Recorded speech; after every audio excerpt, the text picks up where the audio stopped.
Hola, muy buenos días. Mi nombre es David Carrasco y en la mañana de hoy vamos a hablar acerca de la evaluación de la unidad feto-placentaria.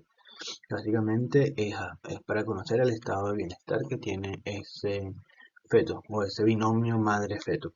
Recuerda que cada una de estas pruebas en sí misma es un tema completo, pero evidentemente vamos a tratar de hacer una pincelada de los factores o las características más resaltantes para que tengan una idea de qué es lo que tenemos que hacer. Y como siempre les comento al final, tal vez lo vamos a hacer al principio, es un tema bastante amplio que tienen que leerse y tienen que tratar de discutir para comprenderlo. No es difícil, pero hay que tratar de comprenderlo de la mejor manera porque eso va a ser parte del día a día como personal de salud para el resto de su vida laboral. Bien, las pruebas de bienestar fetal son un conjunto de pruebas normalmente clínicas, tanto clínicas solamente como procedimientos diagnósticos que permiten conocer el estado de bienestar de ese feto y principalmente permite conocer el estado de oxigenación. Estamos hablando básicamente de la falla en el aporte de oxígeno de ese feto que estemos evaluando. Por lo tanto, básicamente hablamos de disminución del oxígeno tanto en la sangre como en los tejidos y evidentemente todo lo que eso trae consigo.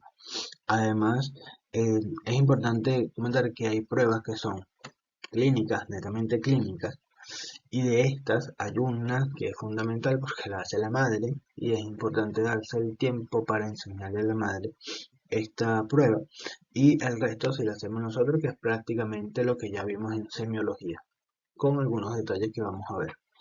Y las pruebas de diagnóstico como tal, los exámenes que se realizan propiamente dicho, muchos lo podemos agrupar en pruebas no invasivas, que son la mayoría de las que hacemos, y las pruebas invasivas que hoy en día están, no en desuso, pero sí están disminuyendo cada vez más, ya que hay exámenes no invasivos que tienen el mismo rendimiento que estas. Por lo tanto, se trata principalmente de eh, realizarlas no invasivas por razones obvias.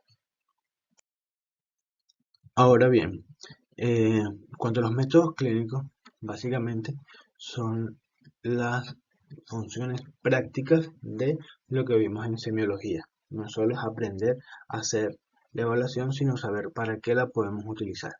Bueno, la altura uterina se mide de la misma manera de la sínfisis del fondo del útero y esa altura uterina tenemos que saber que se va a correlacionar casi exactamente con la edad gestacional entre las 18 y las 32 semanas, ya que a partir de ese momento el crecimiento uterino se produce aproximadamente 1 centímetro por semana, 4 centímetros mensuales.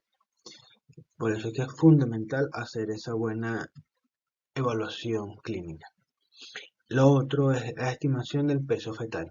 Sabemos que él no es completamente exacto, pero hoy en día tenemos equipos ecografías que tienen muy buena resolución y nos acercamos con bastante certeza a el peso ideal final, el peso del recién nacido. Sin embargo, tenemos que entrenarnos en estimar o tratar de estimar el peso fetal en función del examen físico.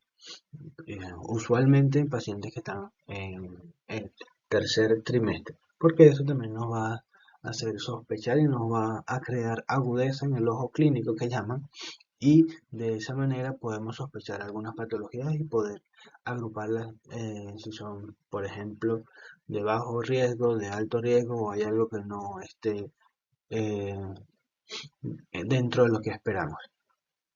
Lo otro que vamos viendo es el líquido amniótico. Sabemos que el líquido amniótico es una, una capa, si se puede llamar así, que protege al bebé de cualquier amenaza externa. Sin embargo, cuando esa capa es exageradamente grande y la altura uterina es muy grande, muy alta, y el feto en vez de estar fijo, pelotea, que casi que tú sientes que se mueve con nada, como si estuviera en el océano, eso es lo que llamamos un polidramio. Entonces lo sospechamos por el examen físico y por el método clínico. Y caso contrario, cuando palpamos muy bien las partes fetales, la barriga, la guata de la paciente está por debajo de lo que esperamos, entonces tenemos eso como un signo de alarma y lo que sospechamos o lo que tenemos que traducir es que eso puede ser un oligoamnios. Por eso es sumamente importante hacer una buena evaluación clínica de los pacientes.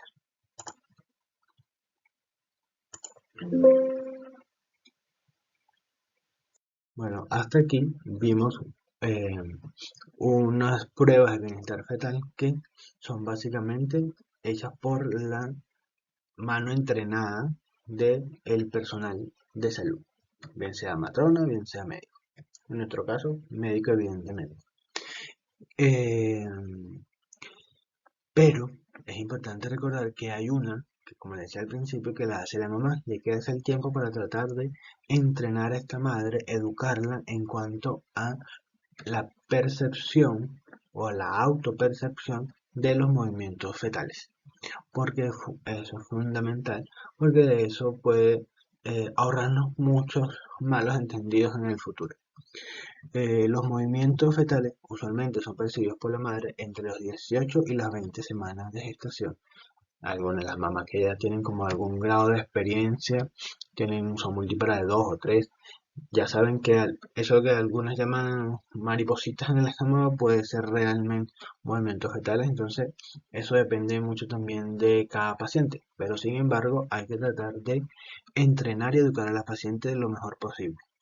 Preguntar en cada caso, en cada control, como si la paciente se mueve, si siente que su bebé se mueve, evidentemente después de la semana de gestación, porque es importante eh, para nosotros dejar consignado en la ficha que esa madre tiene percepciones en movimiento. Por eso usualmente ponemos movimientos fetales presentes o ausentes o lo que la mamá nos diga. Básicamente la monitorización de los movimientos fetales se realiza con la madre en la casa de cúbito lateral izquierdo, después de haber ingerido un alimento, preferiblemente alimentos que tengan alto contenido de azúcar, y que cuenten, nos enseñarle a contar los movimientos cada dos, mejor dicho, enseñarle a contar los movimientos por un periodo de 2 horas. Si en ese tiempo se mueve más de 10 veces, lo consideramos normal.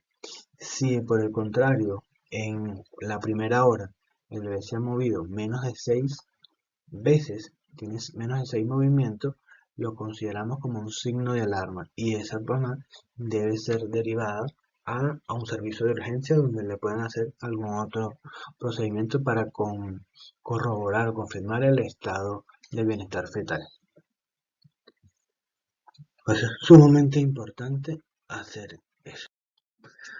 Bueno, hasta aquí hemos hablado de los eventos de estudio clínicos, como por ejemplo los que ya vimos que le hace la madre o los que hacemos nosotros como personal de salud entrenado. De aquí en adelante vamos a ver las pruebas o los procedimientos que se hacen adicionales, que son un poco más complejos, que básicamente incluyen los no invasivos, como los que vamos a ver, y los invasivos, que prácticamente solamente los vamos a nombrar. En cuanto a el registro basal no estresante, tiene como fundamento que los movimientos fetales producen aumento de la frecuencia cardíaca fetal, lo cual es completamente entendible, ya que cuando uno hace algún tipo de actividad física, un movimiento, se le acelera el corazón. Entonces lo mismo pasa con los bebés. Entonces eso es parte de lo que ocurre. Normalmente se realiza a partir de las 28 semanas, que es el momento en que se ha estandarizado este estudio, y es importante recordar que esto se hace en ausencia de contracciones y ausencia de trabajo de parto, ya que existen pruebas para cada uno de ellos, que se hacen casi que de la misma manera porque usamos el mismo equipo, pero que la traducción fisiopatológica es completamente diferente. El equipo que usamos para realizar este procedimiento básicamente es un equipo que se llama cardiotocógrafo. Como bien dice el nombre, tiene dos cosas. El tocodinamómetro, que es para medir la presión de las contracciones, que es un dispositivo que mide un sensor en realidad que mide la presión del útero durante la contracción, y tenemos un otro sensor que mide el o la frecuencia cardíaca fetal de ese feto. El tercer canal o el tercer arista que normalmente tienen estos equipos es que ellos pueden medir las pulsaciones, no, una vez que la madre pulsa, pueden medir los movimientos fetales que la madre percibía a través del dispositivo del pulsador. Y este dispositivo, básicamente, todo esto que hemos conversado lo hace a través de el papel termosensible, que parece un papel de electro, pero un poco más acotado con otras formas, que lo vamos a ver un poco más adelante, en el que hay dos estructuras, una que es la superior, en el que va la frecuencia cardíaca fetal, que va al rango de la normalidad, y el que está abajo es para medir las contracciones uterinas. Como ya sabemos, aquí no debe haber contracciones, por lo tanto, esa sección abajo debe estar lineal completamente. Y en el medio de esas dos áreas están los movimientos fetales, que son los que la madre percibe y aprieta el pulsador. El papel termosensible, él tiene un avance específico como el del electrocardiograma, que es entre 1 y 3 centímetros por hora. Preferimos usualmente el de 1, porque es como lo que más usamos.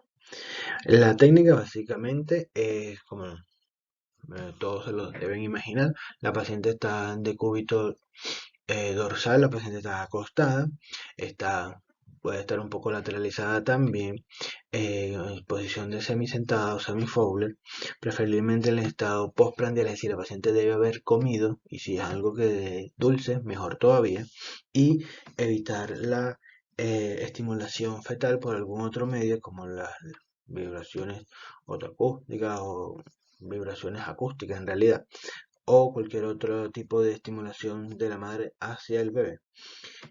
Colocar ambos sistemas de detección, es decir, tanto el tocodinamómetro como el, el Doppler fetal para medir la frecuencia cardíaca fetal. Y el tiempo que va a durar aproximadamente es unos 20 minutos, en el que se pide a la mujer además, a la paciente, que marque. Acuérdense que tiene que marcar los movimientos fetales. En realidad, cuando hablamos de el registro basal nasal, hablamos de la reactividad de la frecuencia cardíaca fetal aunado a los movimientos fetales. Cuando decimos que un bebé es reactivo, es que en esos 20 minutos de trazado que vemos en el papel, tuvo por lo menos 2 episodios de aceleración, los cuales se definen como aumento de la frecuencia cardíaca fetal, más de 15 latidos por minuto, y que bueno, más de 15 segundos ese episodio. El otro o el segundo evento es si es menor de 30 semanas, hablamos de que tiene que ser 10 latidos por minuto por encima de la frecuencia cardíaca y durar más de 10 segundos. Básicamente, cuando tiene más de 30 semanas es 15 latidos por minuto. Cuando tiene menos de 30 semanas son 10 latidos por minuto y la misma cantidad, pero en segundos, para ambos. Si la paciente no percibe los movimientos fetales, igual puede ser considerado reactivo, ya que si tiene esos eventos aceleratorios, se considera igualmente normal. En cambio, cuando no reactivo, para tú decir que no es reactivo, es que no tuvo episodios aceleratorios directamente. Entonces, como lo que explicamos, ¿no? Evidentemente. Las causas de que no hayan aceleraciones, bueno, pueden ser variadas. Tenemos algunas que pueden ser de origen fetal y origen materno. Normalmente las de origen fetal son porque el sueño fetal también se produce igual que nosotros. Los bebés también duermen. Usualmente el dormir de los bebés es la principal causa de ausencia de movimiento fetal. Recuerden que los movimientos eh, fetales son los que percibe la madre. Entonces la madre puede ser que no los perciba, pero el bebé igual se mueve. Entonces es importante siempre informarle a la mamá, educarla que los bebés también pueden dormir. Así que no, normalmente no hay de qué alarmarse si tiene un registro normal. La otra causa de que el registro no esté reactivo usualmente son las acidosis o la misma asfixia perinatal, que se serían estados más graves, evidentemente. Y los factores maternos básicamente son el ayuno, los pacientes no comen o que usen algún tipo de fármaco, bien sea barbitúricos, bien sea algún tipo de droga, bien sea algún tipo de fármaco que altere el sistema nervioso central, que lo deprima sobre todo. Por lo tanto, es normal que estas pacientes puedan tener disminución de los movimientos y muchas veces registros alterados. Cuando tenemos un registro alterado, es decir, tenemos un registro que no es reactivo, es decir, que no está normal, tenemos que pasar a una segunda prueba u otra prueba de estimulación, no de estimulación, una segunda prueba de valoración del bienestar fetal. Igual, cuando hablamos de que es un registro basal reactivo, es decir, que está normal, no hace falta hacer más nada en los próximos días, usualmente lo repetimos hasta en 7 días adicionales. Esto que está acá es lo que le estaba comentando del papel el papel no de electro, sino el papel de el registro basal, que básicamente es un papel milimetrado que tiene dos escalas, una que es en el canal superior o en la parte superior del papel usualmente, que es lo que llamamos el área de la cardiografía, porque es lo que va a medir los latidos cardíacos fetales, y una parte inferior que es el de las contracciones uterinas. Básicamente cada centímetro es un minuto, que por eso entre una línea, una columna de números y la otra, consideramos que hay 10 minutos y eso va, usualmente esto es tiempo y en la sección de abajo va lo que llamamos las contracciones porque en el eje de las X va la presión, es decir, milímetros de mercurio, igualmente contratiempo. En el medio, así como aparecen estas marquitas, usualmente hay algunas marcas un poco más aisladas o irregulares que son los movimientos que percibe la madre, que también salen marcados en esta zona usualmente. Así que este papel lo tienen que fijar porque de aquí en adelante lo vamos a recordar bastante. Así que es importante que lo fijen.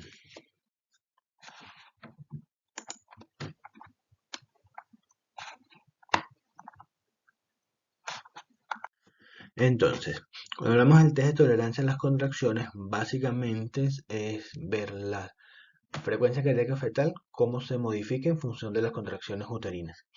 Y esto es dado porque sabemos que las contracciones uterinas en pacientes que tienen algún grado de alteración, sobre todo en el proceso de placentación inicial, y el aporte de oxígeno es deficiente, las contracciones generan estrés y por lo tanto ese estrés reduce el aporte de oxígeno de la madre al feto y el intercambio gaseoso en las vellosidades coriales, en los lagos venosos, no hay un buen intercambio de oxígeno y por lo tanto las pacientes van a expresarse clínicamente los fetos van a expresarse clínicamente con disminución de la frecuencia cardíaca fetal. Esas disminuciones son lo que llamamos desaceleraciones, que pueden ser de diferentes categorías. Pero lo más relevante es que son disminuciones en la frecuencia cardíaca fetal con las contracciones en ausencia de trabajo de parto y eso lo vamos a documentar en el mismo equipo que es el que llamamos el cardiotocógrafo o comúnmente conocido como monitor fetal. Las indicaciones, bueno, básicamente se hacen en embarazos lo más cercano al término posible, por encima de las 36 semanas. Pacientes que tienen un registro basal alterado, sobre todo un registro basal no reactivo, esas pacientes deberían hacerse un TTC si cumplen o es pertinente hacerlo, es decir, un paciente que si tiene 40, 41 semanas y tiene un registro alterado, bueno, pues se le puede inducir las contracciones y ver cómo las tolera. Si las tolera, perfecto. Si no las tolera, igual hay que interrumpir. Así que es importante por ese caso. Y otras indicaciones son los pacientes con RCU y pacientes con oligoaños previos a las inducciones del trabajo de parto. Pero es importante recalcar que es una indicación relativa porque esto va en función de cómo son las condiciones maternas y evidentemente condiciones fetales. Además de eso, tenemos que excluir las pacientes que por indicación no tienen manera de parir. Por ejemplo, las pacientes que tienen una placenta previa oclusiva total no deberían hacerse el TTC, o no se le hace TTC, mejor dicho. Las pacientes que tienen una historia de metorragia que no ha sido documentada, porque no sabes si realmente tiene una placenta previa, tiene un desprendimiento, tiene una basa previa sangrante, la rotura uterina, entonces no sabes por qué está sangrando, no le vas a indicar TTC. Las pacientes con RPO, que es una indicación relativa, ya que, como le dije anteriormente, va a depender de condiciones clínicas y obstétricas de cada paciente. Y las pacientes con cicatriz cesárea anterior, porque como vieron en la clase de cesárea, estas pacientes no deberían inducirse y no deberíamos hacer que tengan contracciones de manera no espontánea. La técnica bueno, básicamente es igual que las anteriores, las pacientes de cúbito o paciente puede estar un poco lateralizada, preferiblemente al lado izquierdo. Debe estar hospitalizada porque si desencadena trabajo de parto ya está en el centro de atención. Preferiblemente el estado postprandial, la paciente debe haber comido igual que las anteriores. Colocar el equipo de cardiotocógrafo con sus dos canales, tanto el equipo de la frecuencia cardíaca fetal y el de la presión. Y lo otro es una infusión endovenosa de oxitocina. Entonces tú primero haces un registro, ves que todo está bien, inicias la oxitocina. Cuando inicias la oxitocina, lo vas iniciando con una infusión continua, la dosis mínima, y eso cada 15 o 20 minutos lo vas subiendo hasta lograr que la paciente desencadene contracciones de 3 a 10, de 3 a 5 en 10 minutos. Preferimos que sea de 3 a 4 en 10 minutos. Y una vez que alcanza dinámica uterina efectiva, que es eso que le estaba comentando, se va a esperar unos 30 minutos. Y en esos 30 minutos, al finalizar ese tiempo de los 30 minutos, se va a suspender la oxitocina y se va a dejar evolución espontánea con las contracciones que quedan para ver si desencadenan trabajo de parto o cesan de manera definitiva. Y eso es lo que vamos a estudiar. Una vez que ya, desde que tuvo las contracciones hasta que cesaron, si hay eventos desaceleratorios con las contracciones. Usualmente usamos dos periodos de 10 minutos, así como unos 20 minutos de información para conocer con más detalle si hay o no desaceleraciones. Entonces, una vez que ya nos entregaron el registro, que ya lo vimos, ya se hizo, podemos interpretarlo como positivo cuando hay desaceleraciones tardías en más del 50% de las contracciones en la madre en un periodo de 10 minutos, y eso traduce en que hay hipoxia, hipoxemia o fetal evidentemente. Puede ser negativo, es decir, que no tuvo ningún tipo de desaceleraciones en los 10 minutos, en el tiempo que lo estemos evaluando. Una respuesta puede ser sospechosa cuando tiene menos del 50% de las contracciones afectadas por desaceleraciones. Tiene, no sé, tiene 3 desaceleraciones y en una sola hizo una pequeña bajada de la frecuencia cardíaca. Eso puede ser considerado como sospechoso nomás. Y hay algunos autores que hablan de los no interpretables cuando por técnica no se le logra sacar contracciones a la paciente. Es decir, la paciente tiene insensibilidad a la oxitocina y entonces no se producen contracciones, por ejemplo. Un poco frecuente, pero puede pasar.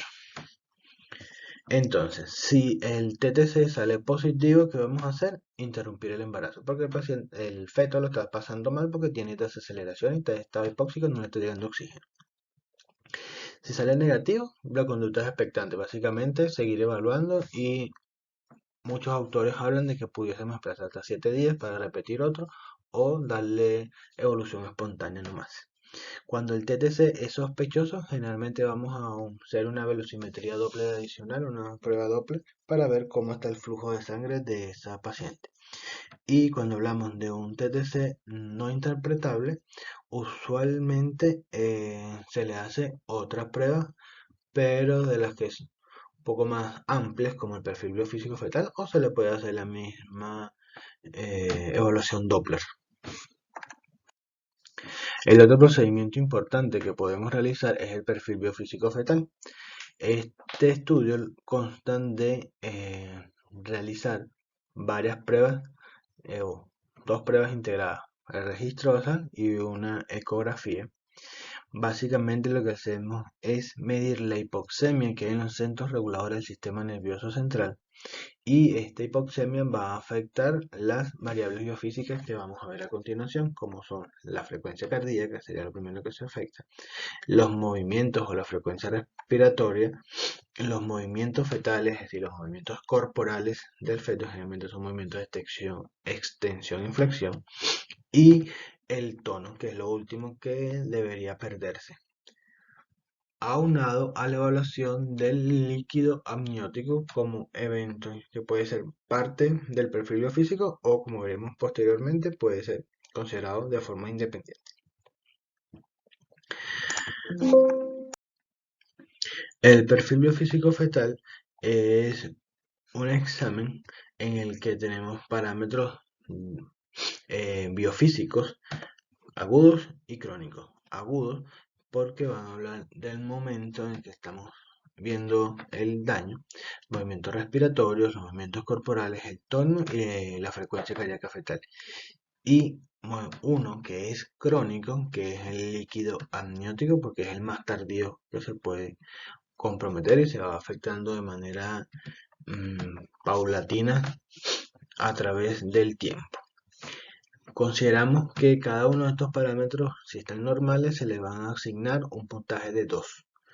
Si está anormal, o decir que tiene algún tipo de alteración y no cumple el criterio de normalidad, no se le da punto, no es que se le da 1, no se le da punto. Y eso nos va a dar un puntaje, y en función de ese puntaje se van a tomar las conductas obstétricas finales. Bien, todos esos parámetros biofísicos, esos 5 parámetros biofísicos nos sirven para asignar un puntaje, que es lo que tenemos acá, que básicamente cuando el perfil biofísico está normal es que tiene 2 puntos en los 5 ítems que evaluamos. Es lo que llamamos un perfil biofísico 10 sobre 10 o un perfil biofísico 8 sobre 8, ya que no estamos incluyendo en ese caso el líquido amniótico usualmente, o 8 sobre 10 pero con líquido amniótico normal. En esos casos el tratamiento es conservador y se deja la paciente como si no se le hace ninguna otra intervención, solo se va evaluando de forma secuencial según si tiene algún tipo de patología o de forma regular si es una paciente normal. En cuanto a las pacientes que hay un grado de sospecha un poco más alto, que le llaman equívoco, pero también puede ser intermedia, del perfil biofísico fetal, va a depender si tiene líquido normal o si tiene oligohidramnios. Si tiene oligohidramnios y tiene más de 37 semanas, la paciente va a interrupción del embarazo. Si tiene menos de 37 semanas, va para estudios. Si tiene menos de 34, se madura, se estudia con Doppler fetal. Y si el feto es menor de 24 semanas, así que no es viable, el estudio se hace de forma ambulatoria hasta que ya pase las 24 semanas y eventualmente tenga criterios de evaluación durante la hospitalización. Las pacientes que tienen igualmente un Doppler alterado, un perfil biofísico con el líquido amniótico normal, pero tienen 6 sobre 10, a esos pacientes se les hace un Doppler, una evaluación Doppler, que es la velocimetría Doppler, y se van manejando en función del resultado que se va obteniendo. En cambio, cuando el perfil biofísico nos da francamente patológico, es decir, francamente alterado, hablamos de que el perfil biofísico puede ser 6 sobre 10 con oligohidramios o 4 sobre 10, todo lo que es 4 para abajo, 4 sobre 10 o 2 sobre 10 o 0 de 10, el paciente, si es viable, se interrumpe. Si el paciente no es viable aún, bueno, ahí ya hay que hacer más que todo un seguimiento y una evaluación y ver cómo logramos contemporizar a ese paciente hasta que logremos algún grado de viabilidad. Si el paciente ya está a término, el paciente se interrumpe la vía más expedita que podamos, bien sea parto, inducción del parto o cesárea si es algo demasiado inminente. En cuanto al líquido amniótico, tenemos que considerar que él es un parámetro por sí solo, ya es un parámetro importante medir para ver cómo está el bienestar fetal. Pero además, él es parte también del perfil biofísico fetal. Por lo tanto, hay que buscarlo siempre y tratar de hacer una interpretación lo mejor posible. El líquido amniótico, cuando lo vamos a medir o cuantificar, generalmente usamos dos técnicas, que es la semi-cuantitativa, que es el índice de Manning, que es medir el máximo bolsillo vertical que encontremos cuando estamos haciendo la ecografía, y si está por encima de 2 o de 2.5 lo consideramos normal, que no hay oligodramio. O la técnica de Phelan, que es básicamente medir la cantidad de líquido que hay en cada uno de los cuadrantes, es decir, agarramos el abdomen materno, lo dividimos en 4 cuadrantes y medimos el máximo bolsillo vertical de cada uno de ellos. Y eso lo vamos a sumar. Y esa sumatoria es lo que nos va a dar un número, y ese número es el que vamos a considerar para hacer la clasificación. Entonces, usualmente, este como una de las más usadas, tomamos que entre 8 y 18 es como lo normal, ideal, por llamarlo de alguna manera.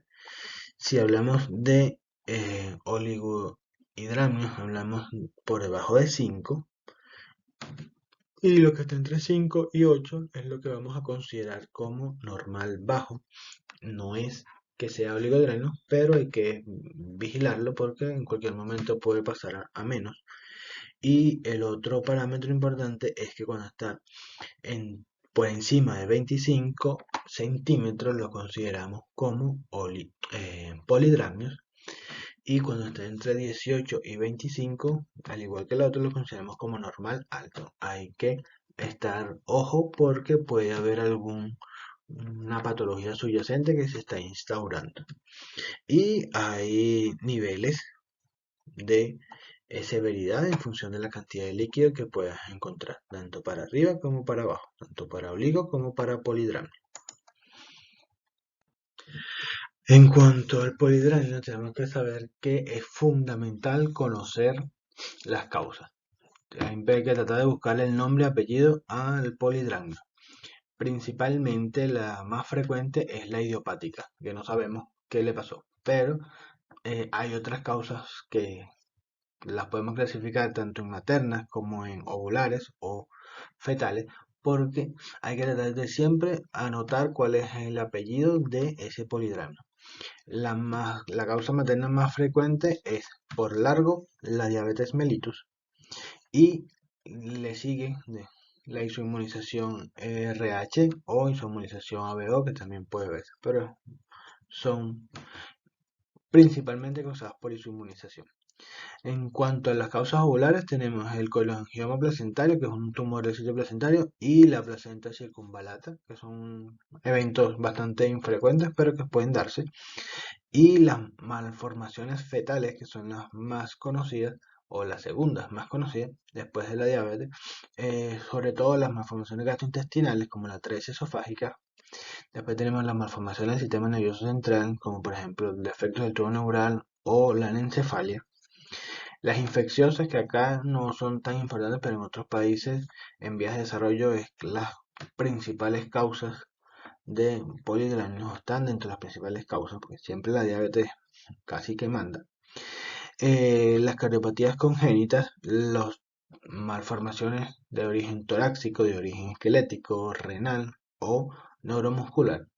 Y además de eso, pacientes con cromosomopatías, pacientes que tengan algún tipo de tumor fetal y los embarazos múltiples, que hoy en día se ven un poco más de lo que se veía en años anteriores.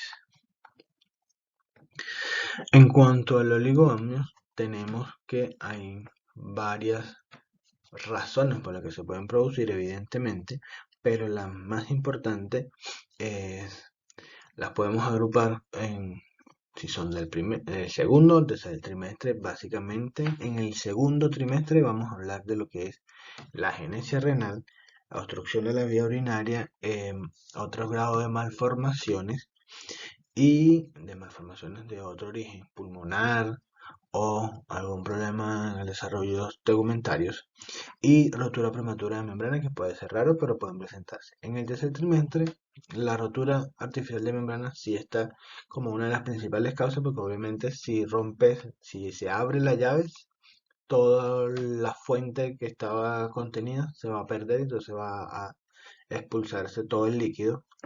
Tenemos insuficiencias placentarias, usualmente importantes, sobre todo si tenemos una restricción de crecimiento fetal. El uso transitorio de AINES, porque estos van a producir usualmente como complicación disminución del flujo urinario y las malformaciones renales, bien sea agenesia o bien sea algún grado de hipofunción renal. Entonces, otro elemento importante o otro procedimiento importante que hay que estudiar para evaluar el bienestar fetal anteparto o antenatal es básicamente el estudio de lo que llamamos el Doppler fetal, que es el perfil hemodinámico materno y fetal a través del estudio de la velocimetría Doppler.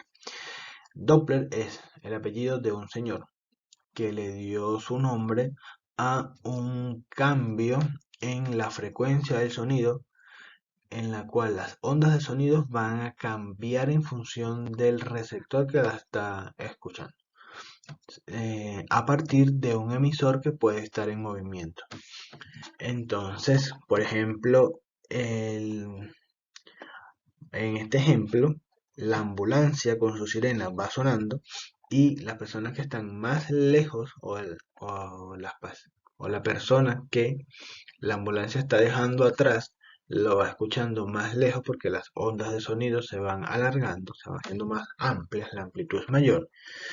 Y la persona que están por delante de la ambulancia, a la que la ambulancia le está pasando cerca, lo sienten el sonido lo sienten mucho más intenso, porque ese estrechamiento de las ondas entre una y otra hace que sea mucho más intenso. Y esa diferencia entre unas ondas, una amplitud de onda mayor y una amplitud de onda menor, que es lo que se conoce como decalaje, y ese es lo que llamamos el efecto Doppler. Ese cambio de las ondas en función del objeto que las emite y el objeto que las recibe. Aplicado a la obstetricia el efecto Doppler nos permite conocer las velocidades de la sangre en movimiento en los diferentes territorios. Por eso es que están empleados. En cuanto a las generalidades que podemos ver en la flujometría Doppler, velocimetría Doppler, básicamente vamos a ver que el examen se va a enfocar en 3 o 4, algunos hasta 5 vasos más importantes, pero que cada uno nos va a traducir una información particular. Por ejemplo, la arteria umbilical nos habla del territorio placentario, y aquí vamos viendo la forma como se va cambiando de un flujo normal, porque es de baja resistencia y velocidades altas, ¿ok?, a cuando ya no hay flujo o cuando el flujo se hace reverso. Esta condición es crítica, ya que el paciente o la paciente, generalmente dependiendo de la edad estacional, se le indica interrupción. Cuando hablamos de la arteria cerebral media, sabemos que un poco al contrario de lo que es la umbilical, la arteria cerebral media es un vaso de alta resistencia y de los flujos usualmente también son altos. Por lo tanto, eh, en este caso, cuando hablamos de que la arteria cerebral media se vio afectada, es cuando ésta se vasodilata para tratar de compensar ese flujo de sangre que no le llega. En cambio, en los otros territorios es lo contrario. No es la vasodilatación, sería como la vasocontracción de ese vaso que estamos conversando. Bueno, aquí tendríamos un flujo de sangre de la arteria cerebral media normal y aquí tendríamos uno alterado, vasodilatada, que el periodo de la diástole se hace mucho más amplio y el aporte de sangre se supone que es mucho mayor. Entonces la paciente ese territorio cerebral está en condiciones precarias de oxígeno y la arteria como que se libera para que pase todo lo que pueda y tratar de compensar esa falla de oxígeno. En cuanto al otro vaso muy importante, es la arteria uterina, porque esta nos va a dar información del estado materno usualmente. Es un vaso de alto flujo y de baja resistencia. Esto una vez que ya se produce todo lo que ya vimos de las oleadas trofoblásticas. La primera oleada, la segunda oleada de invasión trofoblástica que va a cambiar esa capa muscular lisa que tiene la arteria que la hace capaz de soportar todas las presiones y manejar esos flujos. Bueno, esa misma remodelación que ocurre de esa arteria es lo que va a provocar que, como les decía en aquella oportunidad, los flujos de sangre hacia el feto mejoren porque van a tener muy poca resistencia. El flujo pasa como una autopista, entonces es mucho más fácil que la sangre le llegue al feto. Esto no es factible o no ocurre, la cantidad de sangre que le llega al feto o a los territorios fetales es mucho menor porque la resistencia en vez de bajar aumenta. Entonces a mayor resistencia menos flujo y por lo tanto se van a ver estos cambios de mucho flujo a prácticamente nada de flujo.